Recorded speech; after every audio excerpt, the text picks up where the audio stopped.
Voces en el tercer piso, por usuario Erutios. Link en descripción. Esta noche conocí a alguien nuevo en el hospital, alguien con una historia muy interesante. Mark vino a ver videos de YouTube en su descanso mientras yo estaba detrás del escritorio de la recepción, y tenía a alguien con él vistiendo la bata marrón de un conserje. Mark dijo que habían entablado amistad mientras él limpiaba las oficinas de la operadora, y ambos habían comenzado a hablar de cosas espeluznantes. Mark le había hablado de las llamadas del tercer piso, las llamadas telefónicas fantasmas que ocurrieron en la madrugada, y Gerald, el custodio, le había contado sobre un extraño suceso que había escuchado sobre el tercer piso. No da tanto miedo, pero es bastante extraño. Le dije que me encantaría escucharlo y empezó. Todo comenzó después de que María desapareció. El encuentro fue como todos los días. El conserje jefe repartió tareas, habló de presupuestos, asignando equipos especiales antes de comenzar a cambiar el tema. Nos dijo que el tercer piso se limpiaría en parejas ahora, y que nadie limpiaba solo después de las 8 de la noche. Hubo muchas cejas levantadas ante esto. Tardarían más en limpiar si tuvieran que hacerlo en parejas, pero el siguiente anuncio realmente los hizo fruncir el ceño.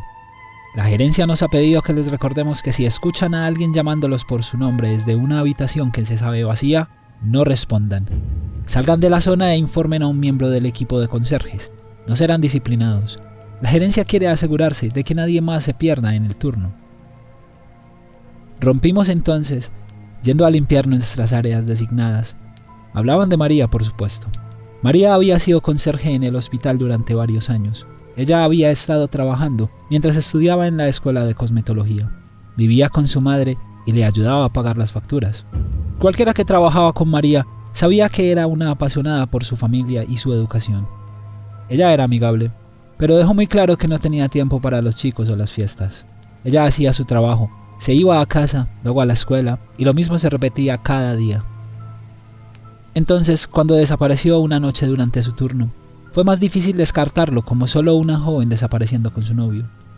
El personal había sido interrogado, se habían revisado los horarios, se había estudiado las cámaras y María seguía sin aparecer. Los videos demostraron que ella había venido a trabajar, se había registrado en el escáner, había ido a la reunión de inicio de su turno, había llevado su carrito hasta el tercer piso y comenzó a limpiar las habitaciones. Ella había limpiado el ala 3 Norte, el ala para estadías cortas, y se trasladó a 3 Sur, el ala para residencias más largas. Muchas de estas habitaciones estaban vacías. La epidemia había hecho de las largas estancias más una cuestión de cuarentena, y esas personas estaban alojadas en el piso de abajo en emergencias. Ella había ido a almorzar a las 7:30 y luego volvió a sus deberes. A las 9 una cámara cerca de la estación de enfermeras la había visto girar de repente y mirar hacia la habitación 405. Ella se había quedado como si escuchara algo adentro. El trapero que ella había estado sosteniendo parecía que se le iba a caer de las manos, y lo dejó caer mientras daba un paso hacia la habitación que había estado mirando. Caminó dentro de la habitación como un sonámbulo y nunca más volvió a salir. Eso había sido hace una semana. El anuncio sobre las voces se produjo después de que entrevistaron a algunas de las chicas con las que trabajaba María.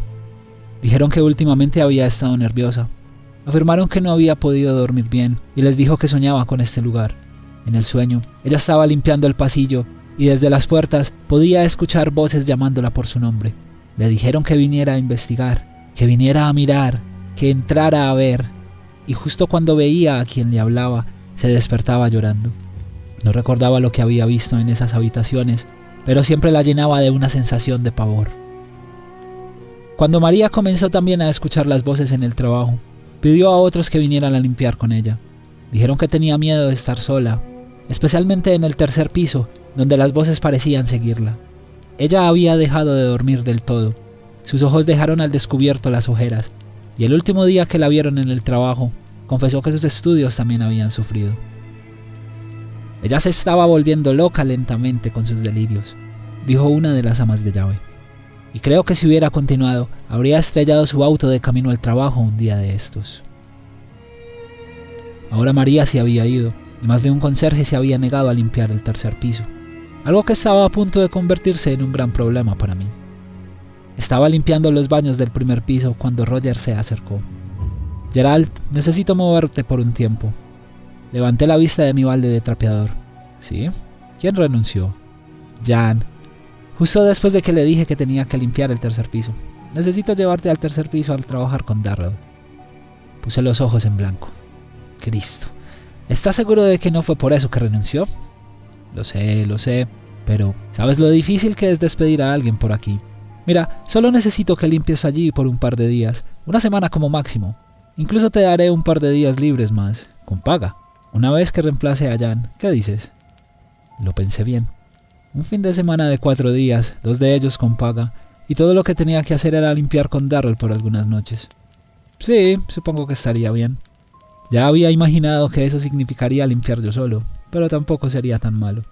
La limpieza era monótona, pero no muy difícil. La mitad de las habitaciones que tendría que limpiar estaban vacías de todos modos, por lo que solo sería desempolvar y un poco de mantenimiento. ¿Qué es lo peor que podría pasar? Cogí mi carrito y subí las escaleras. El ascensor traqueteó amablemente mientras subía hacia el tercer piso, y cuando las puertas se abrieron, ya podía ver un carrito esperando en lo que había sido la sala de espera de pacientes, y ahora era solo un pasillo con bancos. Pude ver las latas de refresco encima, 3 o 4 vacías, y unas 3 que estaban llenas para sacrificarse a la sed de Darrell, y sabían de quién eran. El carro de Darrell se parecía mucho a él, desordenado y despreocupado. Darrell tenía tanto conocimiento sobre cómo ser custodio, como yo sobre cómo ser paloma. Pero Roger tenía razón. Estaban desesperados por ayuda, y Darrell venía a trabajar, aunque no hiciera nada. Caminé hacia el ala 3 norte y me presenté, preguntando qué había aún por limpiar. La enfermera a cargo resopló. Todo, que yo sepa. No he visto a Darrell en absoluto. No es que me sorprenda. Suspiré. Tenía la esperanza de que ya no hubiera limpiado al menos un poco de 3 norte antes de dejarlo, pero supongo que era esperar demasiado. Me puse a trabajar con mi trapeador y mis limpiadores y comencé a limpiar detrás de los pacientes y el personal. Me tomó una eternidad. Algunos de los baños en las habitaciones de los pacientes parecían no haber sido limpiados en años. Y cuando finalmente saqué mi carrito del ala, eran más de las 9 de la noche.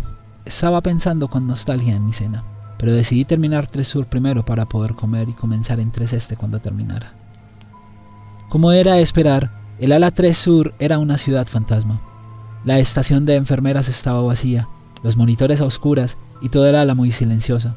Me pregunté en cuál de las habitaciones encontraría a Darrell durmiendo y negué con la cabeza mientras me disponía a quitar el polvo de la estación de enfermeras. El polvo no era demasiado espeso. Era obvio que la habitación o el ala se habían limpiado recientemente. La sala de descanso también estaba bastante limpia, y solo tuve que limpiar algunos alimentos mohosos de la nevera y cambiar algunas bolsas de basura. Los baños necesitaban una limpieza. Claramente Darrell no limpiaba baños. Una vez que la estación estuvo terminada, llegó el momento de dirigirse a las habitaciones. Cuando comencé a limpiar, mantuve los oídos atentos al sonido. No creía en las voces de las habitaciones. Los fantasmas y los espantos no eran realmente algo en lo que pusiera mucho valor. En lo que sí creía era en asesinos en serie y las personas que secuestraban a otras para venderlas en el mercado de tráfico humano. María había sido una chica muy bonita, joven y bien formada, y la idea de que alguien la hubiera sacado del hospital de alguna manera no era tan descabellada.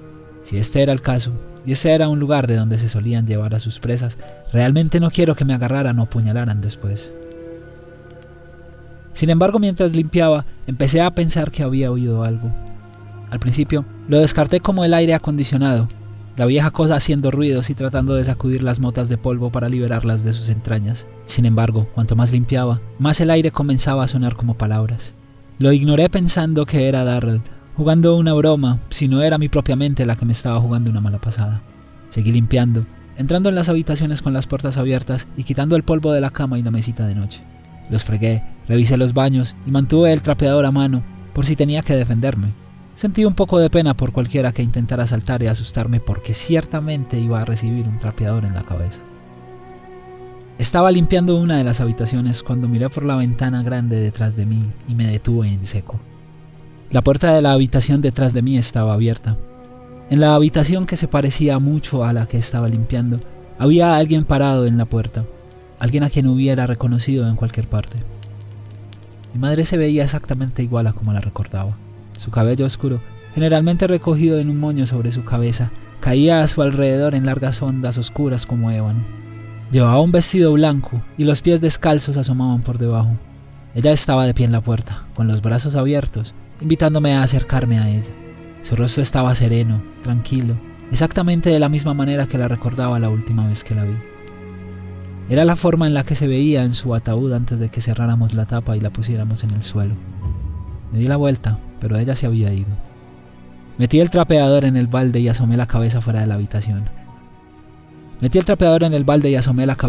habitación. Y grité para ver si había alguien cerca.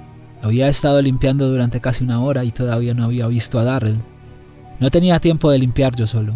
No era supersticioso, no creía en los espíritus, pero no ver a nadie me estaba empezando a estresar. Cerré la puerta de la habitación en la que acababa de estar, pero mientras alejaba mi carrito, escuché una voz suave desde la habitación del frente. Era baja, atractiva, y no pude evitar pensar en mi madre de nuevo. La voz me estaba llamando, rogándome que fuera hacia ella, y me detuve nuevamente para mirar a través de la puerta de esa habitación. Ella se había ido. No había nadie dentro de la habitación excepto los muebles en sombra, pero casi parecía que podía sentir a alguien mirándome desde adentro. Mi madre estaba allí, y quería que fuera hacia ella. Mientras estaba de pie vacilante en el pasillo, una multitud de voces llamaron desde las puertas que estaban abiertas más allá. Los reconocí a todos. Eran las voces de seres queridos perdidos, viejos amigos y otros que habían fallecido. Escuché la voz de mi tío abuelo, mi primera novia, mi maestra de inglés de 3er grado y muchos más. Los escuché llamándome, tratándome de atraer a la habitación para seducirme fuera de este mundo, y sentí que mis pies tiraban hacia ellos mientras llamaban. Estaba caminando con ganas hacia la habitación, pero en ese momento sonó una alarma y volví a la realidad. Código azul, habitación 302. Código azul, habitación 302. Me sacudí. En algún lugar de 3 Norte habían personas con carritos de emergencia en plena carrera. En algún lugar de 3 Norte las enfermeras estarían sacando gráficos y llamando a los médicos. Los miembros de las familias pueden estar gritando o llorando, orando a su Dios por un ser querido que estaba en crisis. En 3 Sur, sin embargo, solo estábamos yo y la multitud de voces. Con lo último de mi determinación corrí. Levanté una ceja hacia Gerald. ¿Qué pasó después de esto? Vine a hablar con Mark al respecto. Sé que él ha tenido sus propias experiencias extrañas con este lugar y estaba esperando alguna idea. Me trajo aquí para hablar contigo. Realmente solo pude encogerme de hombros. Puedo hablar con Carl. Tal vez él suba al 3er piso contigo cuando necesites limpiar. Al ver que Carl estaba deambulando a esa hora, lo llamé y se acercó sombrío. Hice mi solicitud y Carl estuvo de acuerdo, pero dijo que esa noche no podía. El 3er piso está cerrado en este momento en realidad. Nos hace falta un conserje y algunos de nosotros están siendo enviados a registrar 3 Sur. Después de que esa chica desapareció la semana pasada, esto probablemente hará que se cierre el ala. Dio la casualidad de que cerraron 3 Sur. Fue un cierre temporal. Tendrán pacientes allí de nuevo si surge la necesidad. Dios nos ayude si uno de ellos se pierde. El personal es una cosa, pero si sus valiosos pacientes desaparecen, es posible que tengan que hacer algo al respecto. Gerald volvió a su ruta de limpieza habitual. Todavía hablamos a veces. Es un buen tipo y no me importa tomar una taza de café con él. Nosotros, los que hemos estado al tanto de los extraños sucesos del hospital, tenemos que mantenernos unidos después de todo.